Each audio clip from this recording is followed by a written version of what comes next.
Велес остана без второлигашки фудбал. Борец Експресно се врати во третата македонска фудбалска лига Југ. На градскиот стадион Зоран Паунов во Велес ќе се гледа одново третолигашки фудбал. Некојаш дел од прва лига, денес Борец е во трета лига Југ и тешко да се стабилизира да се намене како стабилен второлигаш кој ќе гради тим за враќање и во фудбалската елита на Македонија. Борец во сезона 2020-2021 заврши на 8-то место во првата лига, но веќе во следната сезона 2021-2022 Борец испадна од елитата откако заврши на предпоследното место со 21 бод на своето конто.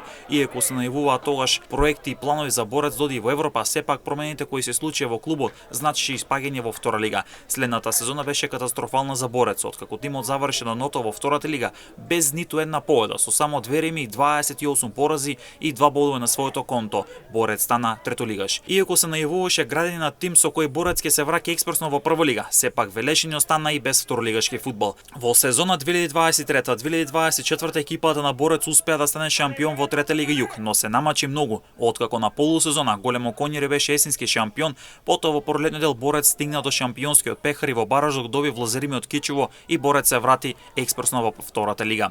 Но Борец не издржа многу во втората лига, само една сезона и одново се враќа во трета лига Југ. Велешката фудбалска Гордор заврши на предпоследното место со 17 бодови на своето конто. Беше далеко од конкурентен тим дури за бараж за опстанок, па така Борец од следната сезона 2025-2026 одново ќе игра во трета лига Југ со надеж дека експресно ќе се врати во втората лига. На градскиот стадион во Велес ќе се враќа третолигашкиот фудбал.